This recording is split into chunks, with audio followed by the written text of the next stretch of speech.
Hi there. Okay, in this video I'm going to show how I would take a doodle or a drawing that I've done on the iPad Pro in Procreate. I'm going to show how I then turn that into a full painting. So as you can see, I've got my drawing here that I put on a kind of like a sky blue background. The first thing I'm going to do is to put in one of my previously painted skies. Now this is the sky that I actually produced on a YouTube video. So I'm going to insert and import an image from my photos. And I want this one.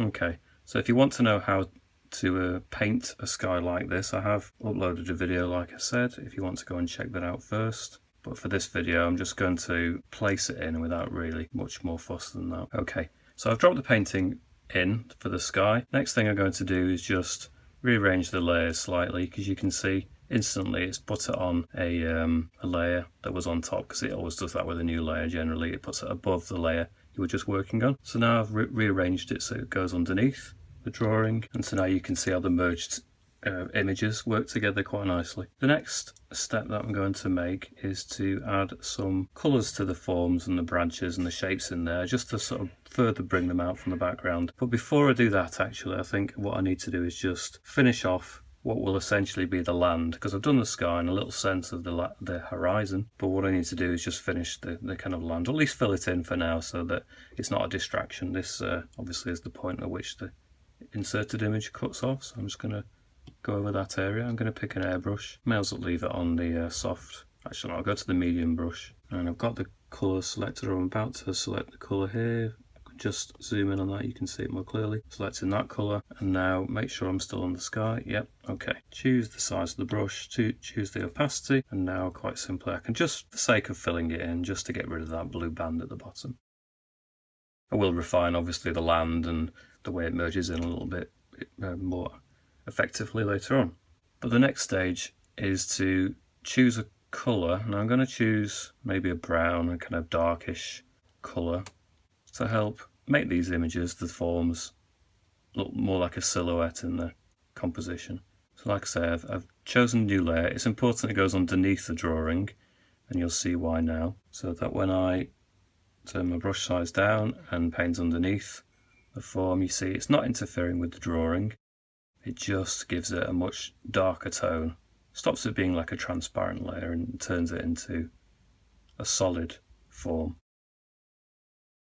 So my challenge is now just completely to block in all of the forms, all of the areas, just to see what I'm playing with in terms of the silhouette.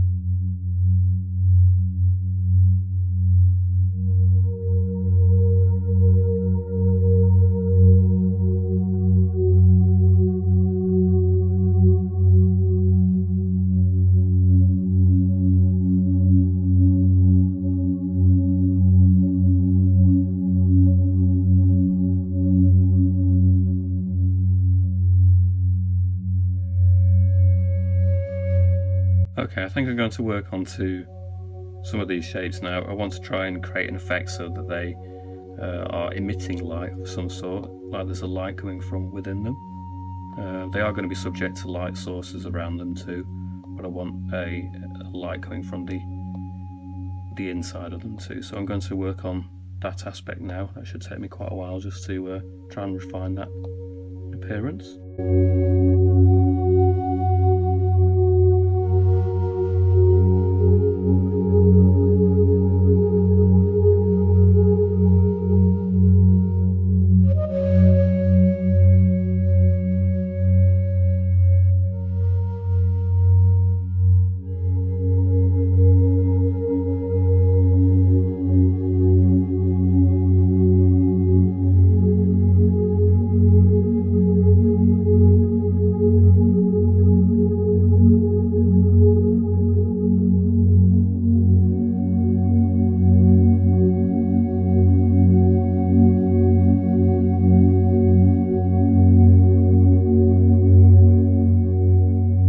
So what I'm trying to do is create a sense that there's the light source coming from the inside, and a way of doing that is to create a sense of translucency on the outside of the pod shape. So there's certain areas that are closest to the light are obviously going to be the lightest orange, and then as it gets nearer the top it's going to be more of a dull spread of darker kind of oranges. But then on the kind of edge of the opening I've done a light and colour similar to the little orbs on the inside, because it's just sort of touching the outside there, so you get the most reflected part. So now the task is to repeat that effect on all of the orb shapes in the picture.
Probably noticed that I've blurred some of the forms that I want to look like they're really close to the viewer, and I want to create a sort of an effect as if it's actually like a photograph, so anything that's really close to the camera will be slightly blurred out.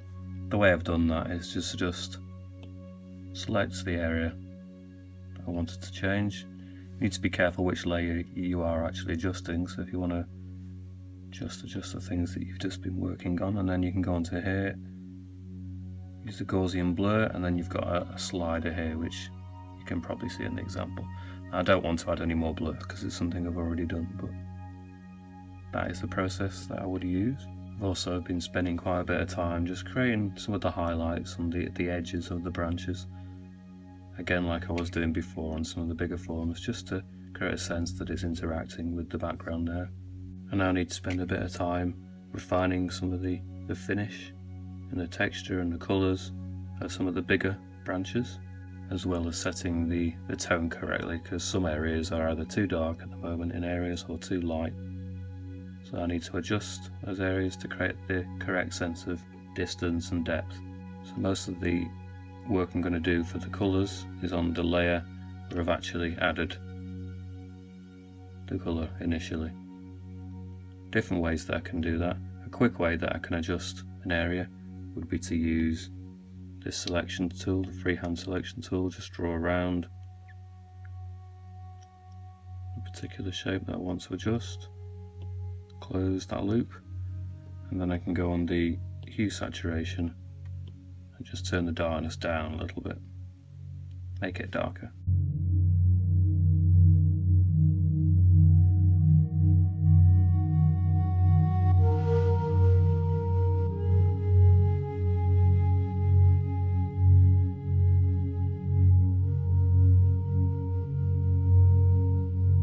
Another thing that I might choose to do on painting is to create a kind of an effect on the edges of shapes and forms, of the light reflecting from some of the shapes within the object as well. So they do emit light to a certain extent, so anything close to a light emitting source will obviously reflect some of those colours and some of the light as well.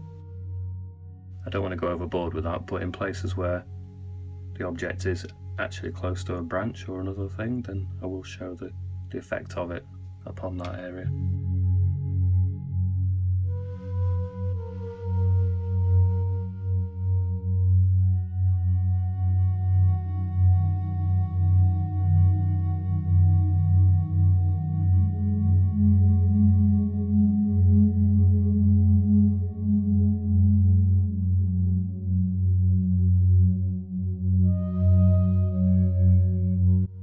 Okay, the next thing I'm thinking of doing on the painting is to think about a way of bringing the whole of the colour scheme of the painting focused around these particular sort of fruit-like objects. So I've already got the warmer colours of the sunset, but I want to introduce some of the cooler colours too. I think that the blue and the orange make a really nice contrast and remind me of kind of like gas flames. So I was thinking of creating something a bit like a kind of atmosphere or a mist, or even like a gas kind of flame around each of the orb shapes, so that you get a real sense of the blue intermingling more in the orange areas and then the orange shapes standing out in the blue areas. It's a bit of a yin-yang thing really, where one colour tends to stand out in its opposite and vice versa. So I'm going to use a soft brush for this because I only want to build it up quite gently. I'm going to choose that kind of blue.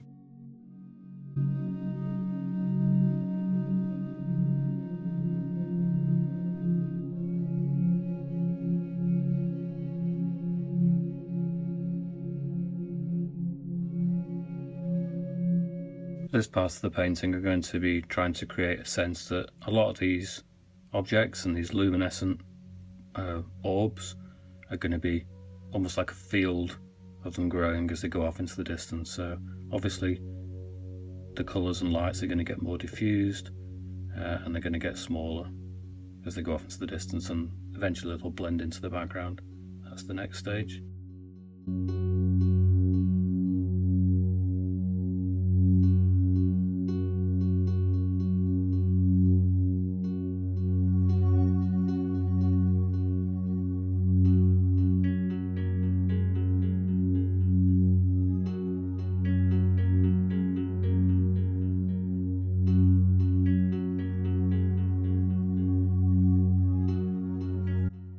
At this point I'm just simplifying some of the layers. It's getting a little bit too confusing and difficult to manage with so many different bits of information on different layers, so I'm just, in order to keep track of it, just simplifying it a little bit. Another useful thing I'm able to do is to take areas of the picture that I've already created in order to use them on other parts. It saves a bit of time. It's still all your own work, so just enables you then to multiply the effects without spending the same amount of time perhaps. And if you want to change the feel of it or the look of it, you can always invert it and manipulate it to have it feel different.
Okay, I'm going to call it a day with the piece for now. I may do some extra fiddling with some of the details at a later point, but in terms of wanting to show how one of my paintings evolved from a drawing to a full painting, I'm quite happy that I've demonstrated that, and I'll leave it there for now. I do intend to do plenty more paintings on camera like this. I'd like to do one entirely from scratch, so that you can gain insight from the very beginning of the drawing or the composition layout right through to the very last mark on the painting.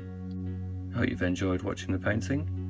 Please look at my other videos, subscribe, expect to see more work like this, more demonstrations like this, and I look forward to seeing you back here again.